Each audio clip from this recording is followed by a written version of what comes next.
Daniel Dillon, Blood Ties, written by Tane Blackadder, read by Arthur Howard.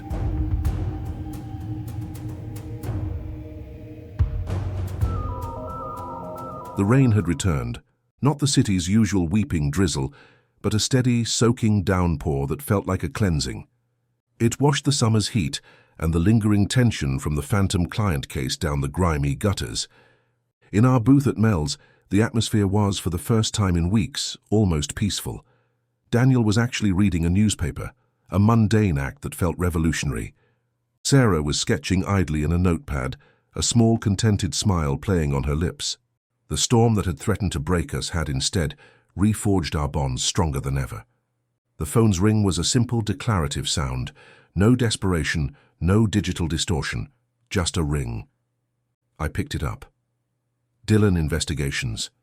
A woman's voice, crisp and educated, laced with a well-bred anxiety, came down the line. My name is Eleanor Vance. My brother Julian has missed 3 scheduled calls. It's unlike him. He's a historian, a bit of a recluse, but he's meticulous. I've contacted the police in his town, but they say an adult missing for 72 hours who lives alone isn't a priority. Her voice tightened. I have a bad feeling. Can you help? It sounded like the kind of case we used to get before the world turned sideways, before Etherius and phantom clients, a simple missing persons case. It felt almost nostalgic. We can look into it, I said, taking down the details. Julian Vance, 45, lived in a quiet riverside town 2 hours north, worked remotely as an archival researcher. No known enemies, no debts. Daniel listened to my summary, folded his newspaper and gave a single nod. A historian, quiet life should be straightforward. The word straightforward felt like a jinx the moment he said it. Sarah looked up from her sketch. A bad feeling from a sister is usually worth listening to. We drove north the next morning, the city's grim skyline giving way to rolling hills and dense woodland. The town of Oakhaven was a postcard of tranquility, a place where the biggest crime was probably a speeding ticket. Julian Vance's cottage was exactly as advertised, a charming, slightly shabby clapboard house overlooking the slow-moving river. It was unlocked. The inside was an organized chaos of books and papers, a historian's nest. His computer was gone, but his notes remained. Daniel moved through the rooms with his practiced eye, looking for signs of a struggle. There were none. It was as if Julian Vance had simply stepped out for a walk and never returned. My job was the digital footprint. Using the information Eleanor provided, I accessed his cloud accounts. His email was a desert of academic correspondence and newsletters. His browsing history was equally mundane, but then I found it. A secondary encrypted email account, hidden behind a password I cracked using his sister's maiden name. This was where the real Julian Vance lived. The emails were cryptic, filled with the kind of jargon I'd come to associate with our darkest cases. Leverage, acquisition, liquidation of assets. He wasn't just a historian, he was a procurer, a finder of rare, often illegally obtained historical documents. His last correspondence was a terse exchange with someone using the handle Cerberus. The subject line was a single, chilling word, ledger. The final email from Julian, sent the day he vanished, read, "The Nollid Ledger is authentic. The location is confirmed. We need to move before Bond consolidates." The air left my lungs. The world seemed to tilt on its axis. The sounds of the river outside, the rustle of Daniel examining a bookshelf, it all receded into a dull, roaring silence. Nollid. My name. A name I hadn't heard in connection with anyone but myself in over a decade. Her name I had deliberately buried, putting a continent between it and the man I had become. Michael? Sarah's voice was sharp with concern. She was at my side, her hand on my shoulder. What is it? You're white as a sheet. Daniel was watching me, his detective's gaze missing nothing. What did you find? I couldn't speak. I just turned the laptop screen toward them. Daniel's eyes scanned the text. His face, usually an impassive mask, showed a flicker of surprise, then grim understanding. Nollid, he read aloud. The name hung in the quiet cottage, a ghost I'd thought long exorcised. It's a coincidence, I stammered, the words feeling hollow and childish even as I said them. It has to be another family. And Bond? Daniel asked, his voice low. Russell Bond. The second name was a physical blow. Russell Bond. My uncle. My father's brother. The reason I'd changed my name. Why I'd become a CPA, a purveyor of order and clean numbers. To escape the chaotic, brutal world he represented. My uncle, I whispered, the admission tasting like ash. Russell Bond he runs things. In the old neighborhood, protection, gambling, stolen goods. I haven't spoken to him since I was 20. I haven't spoken to any of them. The straightforward missing persons case had just detonated in my face.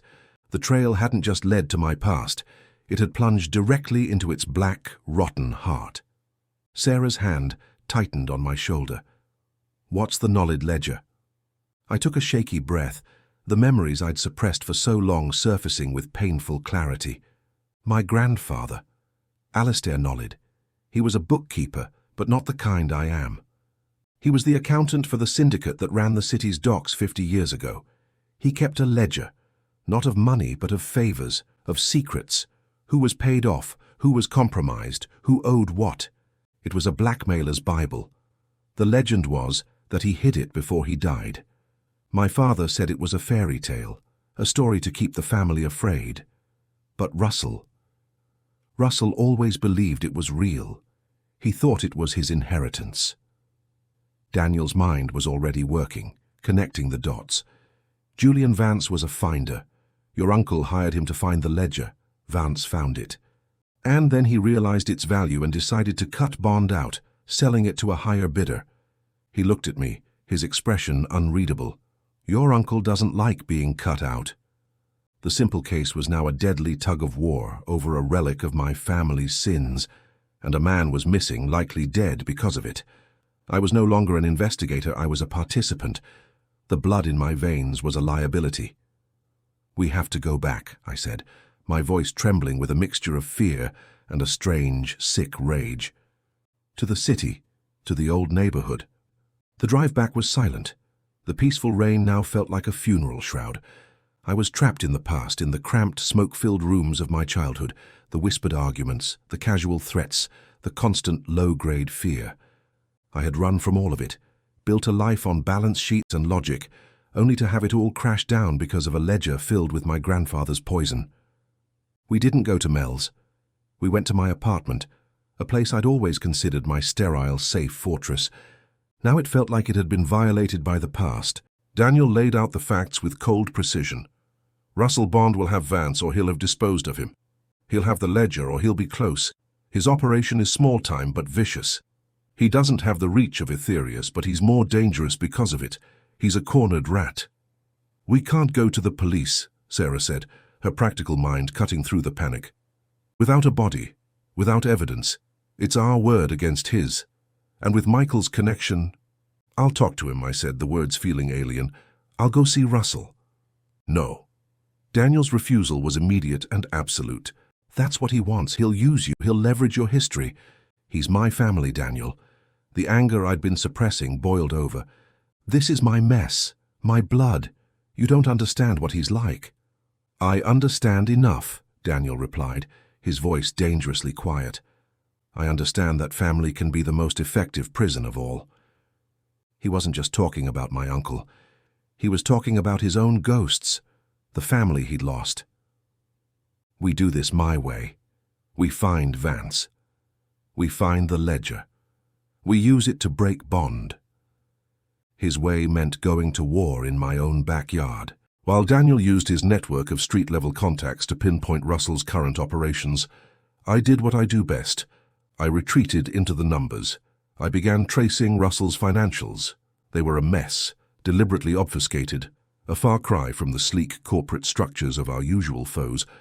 But I found the patterns, the shell companies that owned the laundromats and bars, the cash flows that didn't match the business, and I found a recent, massive cash withdrawal, a down payment, I was sure, to Julian Vance.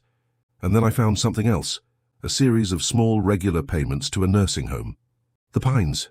I knew the name. My grandmother had died there. A cold dread settled over me. There was only one person left who would warrant that kind of care from Russell. My father. I hadn't seen him in 12 years. The last time, he'd told me I was a disgrace for leaving, for wanting a soft life. He was Russell's older brother, but he'd never had the stomach for the violence, content to be a minor functionary, a ghost in his own brother's shadow. I have to go somewhere, I told Daniel and Sarah, my voice hollow. The pines smelled of antiseptic and boiled vegetables. The nurse led me to a room at the end of a quiet hall. He was sitting by the window, a shrunken version of the intimidating man I remembered. His hands, once so strong, were now gnarled and still in his lap. "Michael," he said, his voice a dry rustle. He didn't seem surprised. "Russell said you'd come poking around." The confirmation that my uncle was expecting me sent a fresh chill down my spine. "Where is he, Dad? Where's Russell keeping the historian?" He looked at me, his eyes clouded with age and regret. "You shouldn't have come back, boy. You got out. You were the smart one." He coughed, a wet rattling sound. "The ledger, your grandfather's folly. It's not a key to power, it's a curse. Russell can't see that. He thinks it'll make him a king. But it's just a list of the damned." "Where, Dad?" I pressed, desperation clawing at me. He was silent for a long time, staring out at the rain. "The old place," he whispered finally, "where it all began. The riverfront warehouse. Dock 7. He turned his head, and for a moment I saw the ghost of the father I'd feared and, in a twisted way, loved. "He'll kill you, Michael. He won't hesitate. You're not family to him anymore. You're a loose end." I left the nursing home feeling more lost than ever. The past was a swamp, and I was sinking fast. Daniel's sources had confirmed it. Russell Bond had recently taken over a derelict warehouse on Dock 7, a place my grandfather had used a lifetime ago. The circle was complete. We went in after midnight, the rain providing a curtain of sound to mask our approach. The warehouse was a cavern of shadows and echoes, smelling of rust, damp, and decay. It was a monument to a dead era of crime, and my uncle was its last desperate priest. We found Julian Vance in a small glass-walled office that had once been a foreman's perch. He was tied to a chair, bruised and terrified, but alive. On the desk in front of him was a metal lockbox, and standing over him was Russell Bond. He looked older, his hair thinner, his gut larger, but the cold, piggy eyes were the same. He held a pistol, not pointed at us, but resting casually in his hand. "Michael," he said, a slow, ugly smile spreading across his face. "The accountant. I heard you were playing detective. I didn't believe it. Thought you'd be too busy balancing your little books." "Let him go, Russell," I said, my voice stronger than I felt. "This?" He gestured with the gun toward Vance. "This is a thief. He tried to steal from me, from your family." His eyes shifted to Daniel and Sarah. "And you brought friends, the famous Daniel Dillon. And who's the pretty one? Your new family." "The ledger's a ghost, Russell," I said, taking a step forward. "It's a story, let it go." "It's not a story," he roared, the sound echoing in the vast space. He slammed his hand on the lockbox. "It's in here, our birthright. With this, I don't have to scrounge in the dirt anymore. I can own the people who think they own this city." He looked at me with genuine contempt. "You were always weak, like your father. You didn't have the spine to take what was yours." In that moment, I saw the chasm between us. I saw the pathetic, small man clinging to a myth of power, while I had built a life, a purpose, with the people standing beside me. Daniel moved then, a blur of motion. He didn't go for the gun.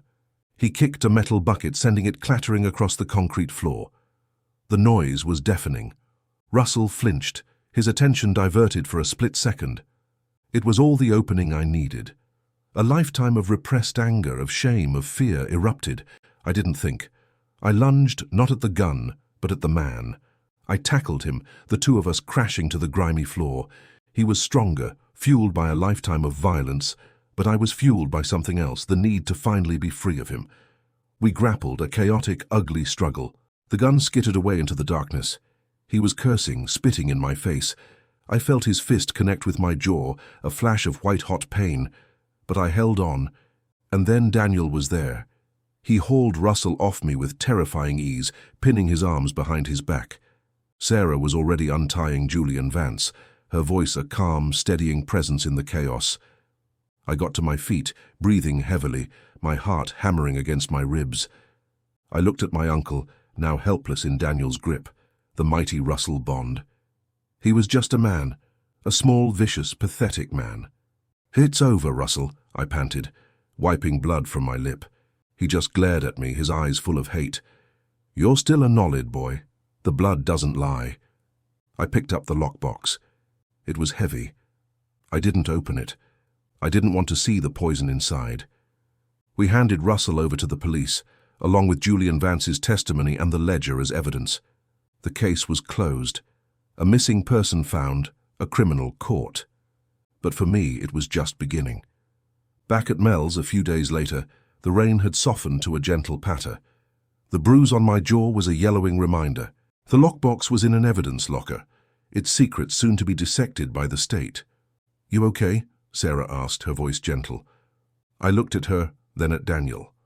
I thought of the fight in the warehouse, of the suffocating weight of the past, and of the two people who had waded into my personal hell without hesitation. "The blood does lie," I said finally, my voice clear and steady. "Or at least, it doesn't have to tell the whole story." I gestured between the three of us. "This is my family. This is the only tie that matters." Daniel gave a slow, approving nod. Sarah reached out and squeezed my hand. The phone rang. We all looked at it. The sound was no longer a summons to someone else's nightmare, but a call to our shared purpose. Daniel stood up and answered it. "Dillon Investigations." The hunt was eternal, but I was no longer running from my past. I was armed with it, and I was exactly where I belonged.